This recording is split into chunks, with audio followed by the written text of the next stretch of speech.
In Mexico City, I decided to meet up with Moises to explore and learn more about his shop, Goodbye Folk Vintage, that reworks and upcycles vintage items. Our mission in Goodbye Folk is to provide a unique style for every of our customers through highly curated vintage upcycled clothing. The whole thing is remade and relined, and sometimes zippers are broken, and sometimes the leather is not just right. Even like this piece you have here, we had to remove the cardigan here and remake it because it was just all rotten. So the magic happens actually in our workshop. Definitely this would be my favorite display.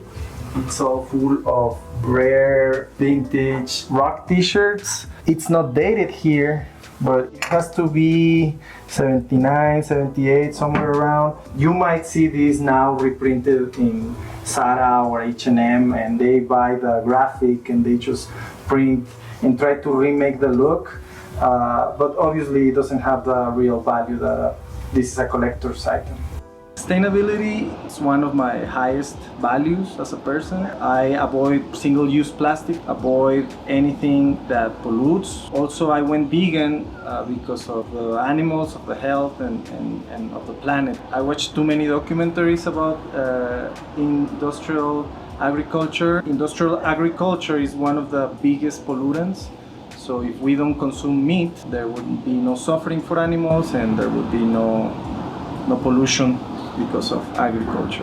When our customers wear Goodbye Folk, I want them to feel unique. I want them to feel like rock stars. I want them to feel like they're being good to the planet.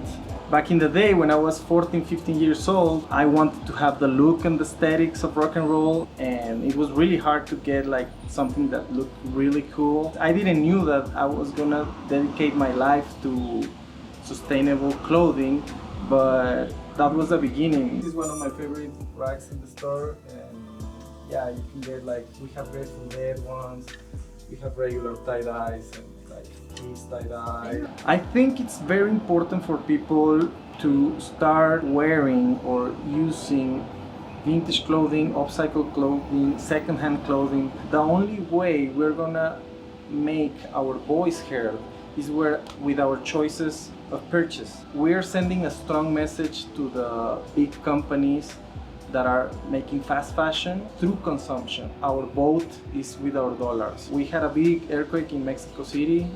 There was a lot of buildings falling, and one of the buildings was ours. No one was injured in the earthquake, so we got all out from the boutique before the thing collapsed. Made me realize how fast you have to learn to make decisions in business to stay over the water. Yeah, that made us really strong. We worked really hard and really fast.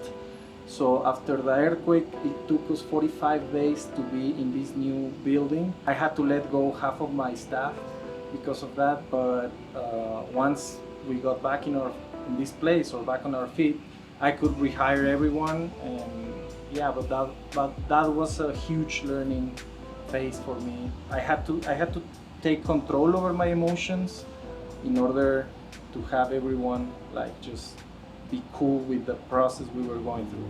As I was going through the vintage shop and heard Moises' story, I was so moved by his dedication to creating a positive impact. Shopping vintage clothing greatly reduces your impact on the planet and gives a garment a second life. I want to thank Moises for opening up his store to Pildura and for telling his story. And thanks to everyone at Goodbye Folk for letting us have a good time at your store. We'll definitely be back soon. People can find Goodbye Folk at goodbyefolk.com, and in social media, any social media, it's gonna be Goodbye Folk. You can visit us at Córdoba 55 in Mexico City too, and see you soon.